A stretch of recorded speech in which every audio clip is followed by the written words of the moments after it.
In the final snowstorm of the season, a widowed farmer thought he was simply rescuing a dying horse. But no one knew. The creature carried a secret buried deep beneath the frozen silence, and a journey that would forever alter the fate of the land. From a crumbling barn to a legendary race, and then the discovery of an old chest in the unlikeliest of places. This story will make you believe in miracles. The wind howled down from the Sangre de Cristo mountains like a wild beast, lashing across the open plains behind Eli Thatcher's aging wooden house. The cabin stood alone, much like the man who called it home. Snow fell thick, blanketing the ground, covering any trace left behind by the passing of autumn. Above, the sky stretched out in dull gray, not a hint of sun to be found. And through it all, Eli trudged across the backyard, arms full of dry firewood, muttering to himself, "Power's gonna cut again tonight, I swear." In his early 40s, Eli's frame was still broad and strong, but his gait was slow, as if he carried the weight of winter itself. Deep lines creased his face, the kind carved by years of farming and sleepless nights. His faded cap could no longer hide the salt and pepper in his hair. The cold in the San Luis Valley didn't just freeze the ground, it wore down the spirit of those who stayed. Eli was one of them, rooted, solitary, and quietly enduring. 3 years ago, his wife Anna had died of cancer. Since then, the house had lost its mandolin music in the evenings, and the scent of apple pie no longer drifted from the kitchen. The farm itself felt like a bleeding body. Crops failed, equipment broke down, the bank called every week. On some nights, Eli sat in his truck, head in his hands, hoping someone, or something, might come take him away. But he kept going, because his father once told him, "The land you stand on is your blood and bone. Don't leave it, even when the world turns its back." That afternoon, just as Eli was turning to head back inside, he heard something.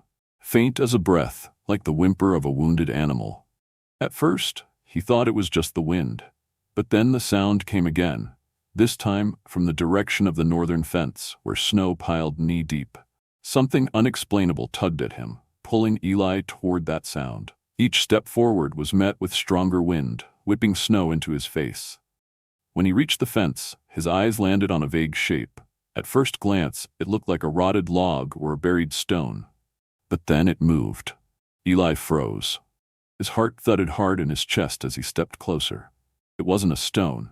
It wasn't a log. It was a horse, so thin you could count its ribs, its chestnut coat matted with mud and frozen in patches. The creature lay on its side, breathing shallowly, eyes clouded like scratched glass. Its whole body trembled, as if one more gust would be enough to steal what little life remained. "Dear God," Eli whispered, dropping to his knees beside the animal. His hand touched its neck, cold as ice. The horse flinched slightly but lacked the strength to resist. Its eyes closed for a beat, then fluttered open again, as if it wasn't quite ready to give up. Eli didn't hesitate. He stripped off his scarf and wrapped it around the horse's neck. Then, bracing himself against its side, he said through clenched teeth, "Come on, girl. You're not dying here. Not tonight." He dug in, straining to lift the nearly frozen body. Snow whipped into his face, but he didn't stop. It took over 30 minutes to get the horse to stand. Each step she took threatened collapse, but Eli stayed by her side. One hand gripped the makeshift rope halter. The other gently patted her flank. The wind screamed louder. Eli just murmured softly, over and over like a lullaby, "Hold on, just a little more." At last, the dim yellow glow of the old barn appeared through the snow. Eli breathed out a shaky sigh. He led the horse through the creaking door, the wooden floor moaning beneath their feet. He opened a long, empty stall, once home to his wife's horse, long gone, and spread fresh straw. He brought in an old blanket, filled a bucket with warm water, and set out some hay. But the horse didn't eat. She lay curled on her side, eyes half shut, breaths thin as thread. "What's your name, huh?" Eli asked gently. "Where'd you come from? Who left you out here?" He looked at the rust-colored mud caked on her back and said, "Red. Let's go with Red, all right?" The horse didn't react, but as Eli sat beside her, laying his hand on her neck, he could feel a heartbeat, weak, but there. All night, Eli stayed. He dragged a wooden chair into the stall and leaned against the wall. The little heater by the door crackled. His eyes never left the horse. He didn't know why, but something about her touched a frozen place deep inside him. Not pity, something else. something only those who've come close to giving up can recognize. Near midnight, while snow still sliced through the valley like salt in the wind, Eli leaned closer and whispered to the barely breathing mare, "If you don't give up, then neither will I." The morning after the storm, the sky over San Luis Valley remained blanketed in a thick layer of leaden clouds. The field in front of Eli's house looked like it had been draped in sheets of white cotton, stretching all the way to the base of the distant mountains.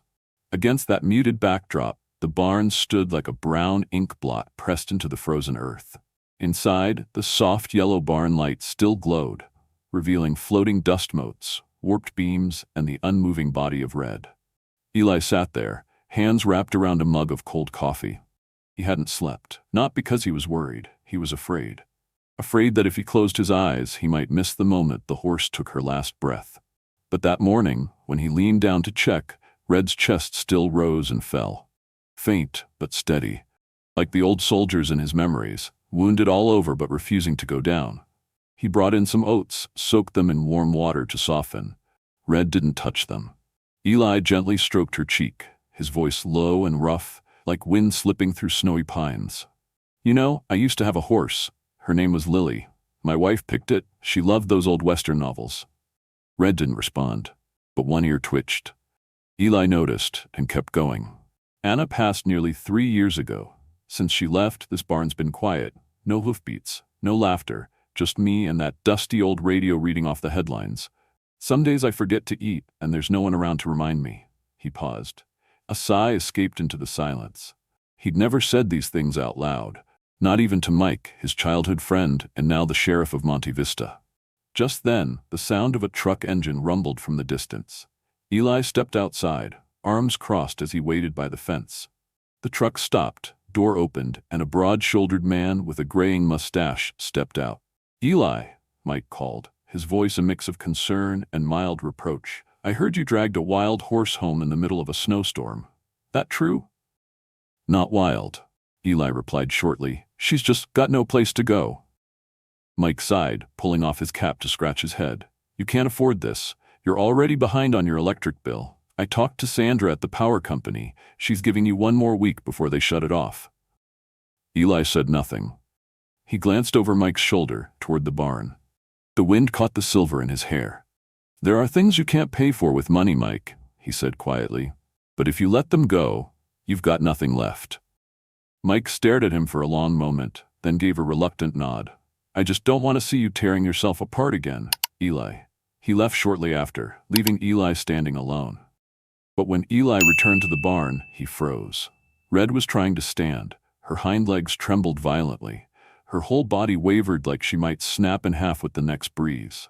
But her eyes were no longer clouded. They gleamed like embers in a fire. Eli dropped to his knees in the straw, arms open wide. "That's it. Come on, Red, you can do it." And then somehow she rose, shaky, awkward but upright. She looked at Eli, not with desperation, but with presence, with resolve. Eli felt his throat tighten. All the barren days, the frozen silences seemed to melt in that single staggering moment. "Good girl," he whispered. "You really don't plan on giving up, do you?" From that moment on, something sparked in Eli. Not just hope. A new life was rooting itself in the house that had forgotten how to breathe. He walked to the barn door, gazing out at the distant snow-draped peaks, then turned back toward the horse now pacing slowly around the stall. "Red doesn't suit you anymore," he said, gently brushing her forehead. "You've got the eyes of a survivor now." The horse stopped, looked right at him, as if waiting. "Hope," Eli said, a smile breaking across his face for the first time in months. "Your name is Hope." She didn't understand the word, but the way she lowered her ears, dipped her head, and stood quietly within Eli's arms, it was as if she knew that from this day forward neither of them, man or soul, would be alone again. Snow still clung to the edges of the barn roof, but it no longer fell heavy like before. The air had begun to soften, and thin rays of sunlight pierced through the spindly pine trees, warming the salt and pepper strands on Eli Thatcher's head as he opened the wooden barn door each morning. The sharp silence that once gripped the place had given way to the scent of fresh straw, the snorts of a waking horse, and the gentle crackle of a fire in the corner stove. Hope stood tall, still thin but proud. Her coat was patchy, her mane unkempt, but her eyes now burned with light. In just over a week, under Eli's quiet care, the horse who had teetered on the edge of death was coming back to life. Eli talked to her as if she were an old friend. Every morning, he mixed warm water and oats, placing them carefully in the feed bucket. At first, Hope only sniffed and turned away, but gradually she began to drink in small sips. Then one morning, Eli entered the stall to find the bucket empty. He smiled, a dry, cracked laugh, but it was real. "See? Told you. You just needed time," he murmured, laying a hand on her neck. "So do I." But then something else began to catch Eli's attention. Hope was eating more. Every bit of hay vanished from the trough, and her belly, it was growing. Not in the way a horse fills out with health, but rounder, tighter, different. Eli had seen mares in foal before, and though he wasn't certain, a quiet suspicion started to take hold. After a few days, he stood with arms crossed outside the stall, watching Hope chew slowly, his brow furrowed. "No way," he muttered. Uneasy, Eli walked to the house and picked up the old rotary phone he'd nearly thrown out years ago. He called the next town over. There was only one person he trusted to answer this kind of question: Emma Calder.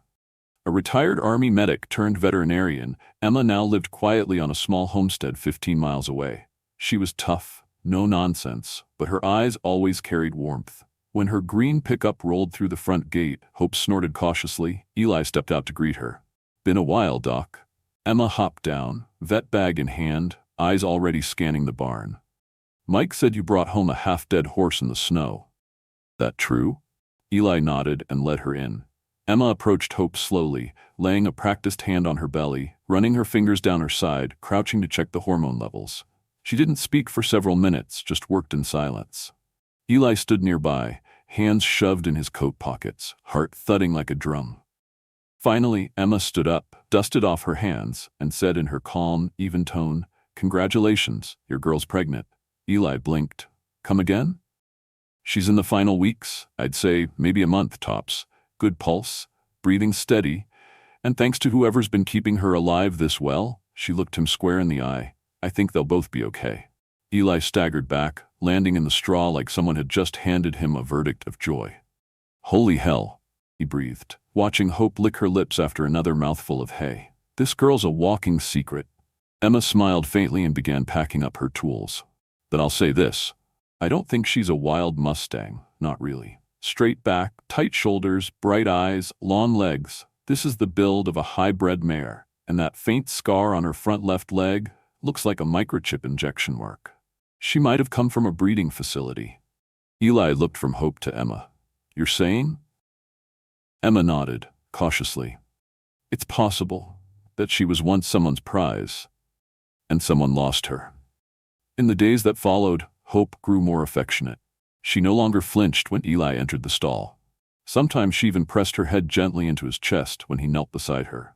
Eli repaired the cracked windows, patched the leaking roof, and painted the stall walls, things he hadn't touched in years. It was as if Hope wasn't just healing. She was healing the home, and the man too. One evening, as flurries danced lightly in the wind, Eli sat by the kitchen table sketching out plans for a new feed trough. A breeze caught the loose papers, sending them fluttering to the floor. He looked up. Hope was tapping her hoof at the barn door, wide-eyed and uneasy. Something was wrong. Eli threw on his coat and ran. Inside, Hope was circling restlessly, breathing hard, her ears pinned back, her belly tightening with each shudder. "No, not tonight," he whispered. He dialed Emma's number, only to hear a busy tone. The storm must have knocked out the lines. No time, no backup. Eli shut the stall door, threw down fresh straw, lit the portable heater. He'd seen foalings before, but never alone and never like this. Hope lay down, sides heaving. Eli grabbed clean towels, hands trembling, but his eyes were steady. He knelt beside her, rubbing her side, his voice low and even. "Come on, girl. We made it through a blizzard. This is just the next step." Sweat glistened on his brow. With each push, Eli encouraged her, whispered to her, stroked her flank. Nearly an hour later, a strange sound filled the stall, a soft, sharp gasp of air, then the first thin, trembling cry of life. There it was, a newborn foal, slick, fragile, shaking in the straw. Eli caught its eyes, huge, gleaming, alive with fire. Hope raised herself just enough to nuzzle her baby. Eli couldn't look away. He reached out, placed a hand on the foal's damp forehead, and whispered, "Welcome to the world, Ash." 2 months had passed since the night Ash was born, and the Thatcher Ridge farm no longer looked the same.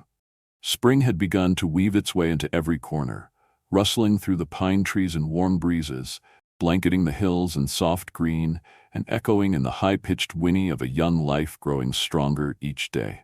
Ash had become the pounding heart of the ranch. The colt was quick, curious, and never still. Each morning as Eli opened the barn doors, Ash would bolt out like a dust storm with hooves, tearing around the newly painted white fences.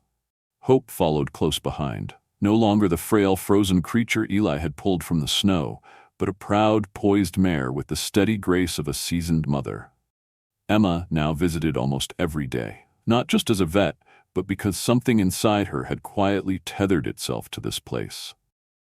After checking Hope's vitals and inspecting Ash's joints, she'd sit on the porch beside Eli, sipping coffee as they gazed over the pasture and spoke about things they never used to let themselves dream of.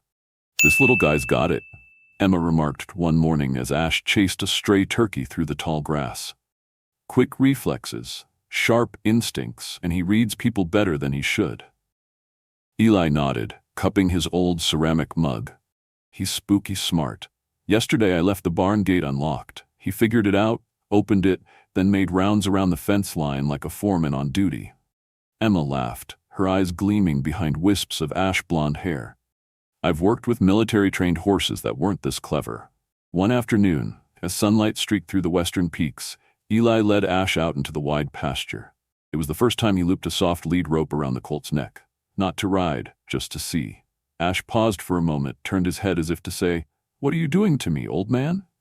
But then, almost with silent agreement, he moved forward, calm, trusting, unafraid. Standing in the middle of the field, wind brushing his weathered shirt, Eli realized something deep in his chest was beating faster. Not from fear, but from something he thought was gone. Belief. The next day, he built a makeshift training circle behind the barn, using wooden posts and rope. Ash began daily sessions, learning to turn on command, balance through small obstacles, and respond to the soft whistle of a training whip in the air. Never to hit, just to guide.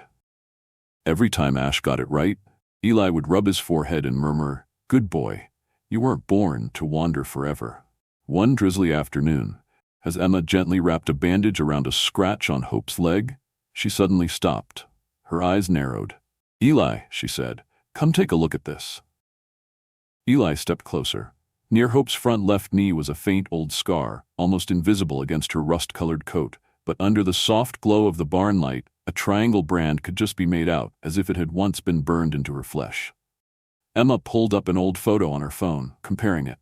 Her face hardened with recognition. "That's the mark of Marlow Ridge," she said. "Used to be one of the top breeding farms in the state. Shut down 3 years ago. Lawsuit, bankruptcy, scandal." Eli whispered, "So, Hope isn't a wild Mustang?" Emma nodded slowly. "If I'm right, she's a purebred broodmare, one of the good ones, and that means Ash." The truth hit Eli like a gust of wind. All this time he'd been nursing a treasure back to life without even knowing it. But what made his pulse race wasn't the value, it was the question. Who left her out there to die? Emma placed a hand on his shoulder. "You should be ready. If anyone recognizes that mark, they might come looking for her. Or Ash." Eli looked out the barn window. Ash was circling a fallen tree, kicking up dirt like a storm in motion. "They're mine," Eli said softly. "I don't know what their past is, but I sure as hell know their present, and I'm not letting anyone take that away." Emma didn't reply. She simply stood beside him in the fading barn light. Two people who'd once been broken, now slowly piecing themselves back together. Not with gold or grand design, but with belief, survival, and the quiet, sacred bond between man and horse, between pain and healing. May arrived on the Colorado high plains with blistering sun by day and skin-cutting chill by night. The sky was a glassy blue, cloudless and wide, while the sound of deer echoed from distant timber like memories carried on the wind. At Thatcher Ridge, everything was slowly, quietly changing, like a man learning to trust in goodness again, and a colt learning to trust a human heart. Ash was growing fast, as if fire ran through every cell. His muscles had filled out, his chestnut coat now sleek and shining, and his eyes were sharp and curious. Every day, Eli took him out to the training yard he'd built behind the barn, just a curve of fence posts and rope for the basics. They started with voice commands, then light reins, then directional work. Left, right, pause, follow. Eli was no horseman. He'd spent his life farming, hauling feed, fixing fences. Riding meant climbing onto a tired old mule to cross a creek, nothing more. But Ash was different. Wild but intuitive. Sometimes it seemed he could read Eli's thoughts before he spoke. During training, he'd act like a kid, running wild, kicking up dirt, then return with his forehead pressed to Eli's chest like an apology. And Eli had learned to be patient. Not to dominate, but to walk beside. "It's like raising a soul," he once told Emma as she checked Ash's leg after a rough session. "Not teaching him to obey, just helping him want to run with me." Emma nodded. That's how the old cavalry did it. Bond, not break. Day by day, Eli scribbled notes on Ash's progress. How he moved his head, how he planted his hooves, how he reacted to the sound of a whip slicing air. He read training manuals, watched grainy old tapes, and even called a friend in Texas who used to work at a thoroughbred farm. Emma didn't just come for vet checks anymore. She brought lunch, sometimes homemade apple pie, sometimes spicy stew from her mother's New Mexico recipes. They ate beneath the pine trees, watching Hope graze calmly while Ash raced his own shadow through the dust. "He reminds me of my boy," Emma said softly once. "Stubborn as hell, but a quiet warrior too." Eli didn't ask questions. He just placed his hand over hers, a way of saying, "I know." One morning in early June, Sheriff Mike rolled up with a flyer in hand. He tapped it against the fence post. "Eli, you need to see this." It was a poster for the annual Pagosa County Fair horse race, the biggest event in the region. Cash prizes, crowds, prestige. Bold lettering, polished thoroughbreds in glossy photos, riders in uniforms, boots shined to mirror. "I think Ash should run," Mike said. "Kid's got the goods." Eli smirked. "I'm a farmer. Who'd ride him?" Mike raised an eyebrow. "Who else? You've been with him since the start." Eli held the flyer, eyes distant. He heard Ash's whinny in his mind, saw Hope's defiant eyes from that snow-covered day. Word got out fast. Eli Thatcher was entering the race with a Mustang. The town buzzed. In the bar, folks laughed. At the repair shop, heads shook. A cowboy named Chuck Stone bet $50 that Ash wouldn't make it past the first lap. Eli heard it all, said nothing, just kept training. Some days he got thrown, landed hard in the dirt, shoulder scraped, mouth full of grit. Ash would sniff his face, then lower his head as if to say sorry. Eli would groan. "Okay, you win, but tomorrow, you listen to me, all right?" Emma never doubted. She brought an old riding helmet from her late husband, cleaned and with new straps. He used to say, "The best rider isn't the boldest, it's the one whose horse wants to carry him." Eli turned the helmet over in his hands, then looked at her. In her eyes, he saw something warmer than fire. The night before they left for the race, Eli sat in the barn alone. Hope rested nearby, eyes half closed. Ash stood beside him, warm breath steady and sure. Eli ran his hand down the colt's nose and whispered, "Tomorrow ain't about glory, it's about belief. You're proof that the impossible survives, born from fire, raised from snow. You don't have to win, just run like you were meant to. I'll handle the rest." The wind murmured through the rafters, soft as prayer. Eli closed his eyes, hand still resting on Ash's brow. And for the first time in years, he felt at peace. Not because he expected to win, but because he knew he wouldn't be riding alone. Midsummer in Pagosa Springs always brought a buzz to the air. Mountain winds carried the scent of pine and dry dust, while the streets of the little town bloomed with banners, balloons, and the laughter of children. The Pagosa County Fair wasn't just an event. It was a tradition, a heartbeat the whole town waited for all year. For Eli Thatcher, this was the first time he stepped into that world, not as a passerby buying roasted corn or browsing homemade pies, but as a competitor. And not with just any horse, but with a Mustang colt born of snow and fire. That morning, Eli rose before dawn. The sky was still pale and quiet. He brushed Ash's coat until it shone, cleaned the old saddle, worn but sturdy, stitched by Emma's careful hands. Hope stood nearby, watching silently, her eyes no longer filled with sorrow but lit with a trust that ran deep. Eli dressed in his faded denim shirt, worn jeans and boots patched from years of use. He placed Emma's husband's riding helmet under his arm. Then, Looking into the truck's side mirror, he didn't see a man who'd lost everything. He saw a man who finally had something worth standing for. At the fairgrounds, the energy was electric. Sleek thoroughbreds strutted under the sun, their gear glinting with polish. Owners in tailored jackets moved with the confidence of pedigree and money. And Eli walked Ash straight into the center of it all, the only Mustang in the field. No registration papers, no bloodline chart, no glossy nameplate. Just wildfire in his eyes and the unshakable stride of something that belonged to the wind. Some laughed, some stared. A boy with bleach blonde hair from the Santa Fe team leaned into his buddy and whispered, loud enough for Eli to hear, "They bring a wild horse to race? What is this, a Western movie?" Eli said nothing. He ran his hand along Ash's muzzle. "Ignore it, we're not here to prove anything." Emma arrived moments before the race. She handed him a small red armband. "For luck," she said, "carried me through some of the worst emergencies in the field." Eli tied it around his right arm. "I'm not promising a win, just a full run." The announcer's voice boomed over the speakers. "Open Mustang class, riders, to the gate." 12 competitors entered the track. The stands were packed. Every section shouted for their own. But when Eli's name was read, a hush fell over the crowd. Then scattered chuckles, a few sarcastic whistles. Holding the reins steady, Eli leaned close to Ash's ear. "You know what people fear most? Not the stronger one, the one they can't explain." The starting horn blared. Ash started slow, uncertain. The noise, the crowd, the foreign ground, all of it threw him off. 2 horses boxed him in, bumping him toward the rail. A hard nudge to his side nearly unseated Eli. Laughter erupted. Someone hollered, "Told you!" Eli clenched the reins. "Now, Ash. Now." Ash surged. It was like something caught fire inside him. His muscles uncoiled, hooves pounded the earth like drums of war. 1, 2, 3 horses passed behind them. The crowd shifted. Voices grew louder. Cheers replaced jeers. An old man slapped his grandson's shoulder and shouted, "He's leading now! Look at that Mustang go!"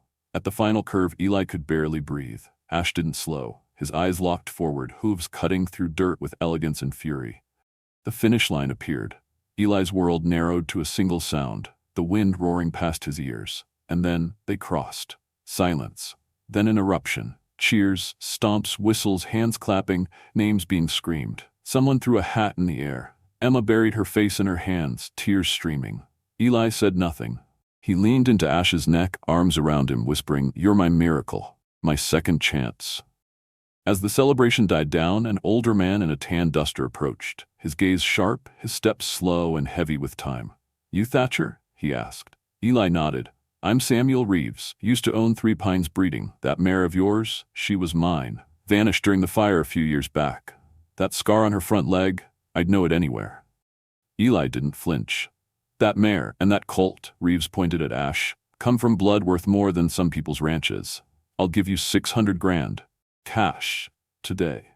The crowd hushed. Emma watched from across the paddock. Eli turned, placed a hand on Ash's forehead. The colt nuzzled him, calm as ever. Then Eli faced Reeves and smiled. "She's not for sale. He's not either. Not because they aren't worth it, but because some things you don't price." Silence. Then a clap. Then dozens more. Ash let out a cry that soared above the noise, echoing across the valley. A declaration from a soul once abandoned, now found. News of the race spread faster than a July wildfire across the dry Colorado hills. People began calling Ash the Snowfire Colt, the foal who stepped out of a blizzard and burned down every doubt in his path. A photo of Eli hugging Ash in the sunlight-flooded arena landed on the front page of the Rocky Mountain Times, captioned, "A Mustang's Heartbeat. How Hope and Ash Redefined Victory." 3 days later, Eli received 5 letters, 3 phone calls, and 2 in-person visits from breeding farms all across the state. They offered training partnerships, licensing deals, documentary rights, and high-dollar purchase proposals for Ash.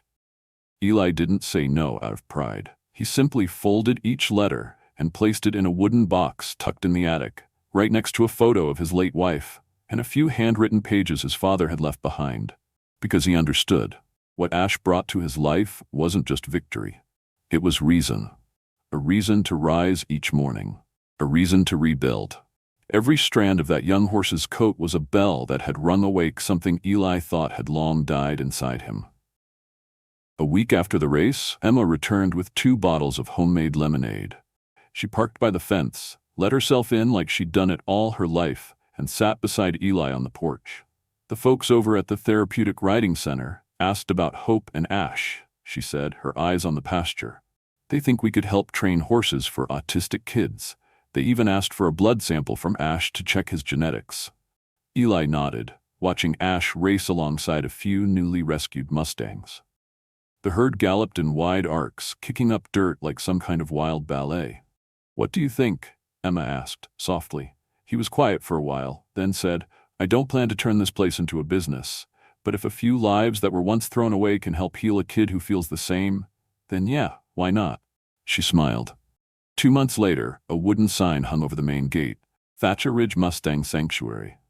It wasn't grand, it wasn't fancy, but everyone in the region knew it was a place where unwanted horses found not just shelter, but purpose. And people came. Not just autistic children, but veterans, survivors of abuse, elderly men who'd once fought in forgotten wars, people the world had overlooked. They came, and Hope, Ash, and the others, somehow silently, began to heal them. Hope became the matriarch. Gentle, steady, wise. Ash remained playful, but careful, especially with kids in wheelchairs. One afternoon, Eli watched as Ash lowered his head so a little girl could press her forehead to his. He had to look away to hide his tears. One evening, Eli sat on the front steps as golden light poured across the barn roof. The air smelled of wood, grass, and something unnameably warm. He held his old guitar, the only thing left from his youth, and strummed a few broken chords. Emma walked up behind him, gently resting her hand on his shoulder. "You miss her?" she asked quietly. "Yeah," he said, "but I'm grateful too. If it weren't for those years, I wouldn't have had room in my heart for all this." She sat beside him, silent, no more words needed. In the field, Ash chased a cloud of swallows near the ground. Hope stood beneath a pine tree, lifting her head toward the sky, as if she understood. From that bitter snowfall, a new life had begun. That night, Eli opened a drawer and pulled out an old envelope. Inside was a hand-drawn map his father had left him years ago. It marked the dry stream beds that twisted through the land after snowmelt. One X sat just beyond the northern ridge, where Hope had stood the day Eli first found her. The next morning, Eli rode out with Ash, not out of curiosity, but as a quiet ritual, a way to close the circle. At the spot marked by the X, he dug gently into the soil. Beneath the earth, he unearthed a small wooden box. Inside were old silver coins, a weathered pocket watch engraved Thomas Thatcher, and a folded letter. "Eli, if you found this, it means you didn't give up. What's most valuable isn't inside this box. It's in your heart. The part of you that can still love, still believe, still open your arms to what the world left behind." Eli sat still beneath the open sky. Ash nudged his shoulder gently. Above them, the sun spilled over the hills like a promise. And in that moment, Eli understood. The treasure wasn't buried in the earth. It wasn't trophies. It wasn't lineage, or contracts, or what was lost. The treasure was what survives.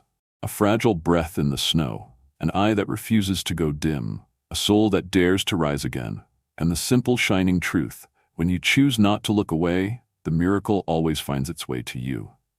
If you believe that even the smallest, most broken soul can become a treasure, leave us a comment and let us know. Comment 0 if you've ever wanted to give up, but something miraculous pulled you back.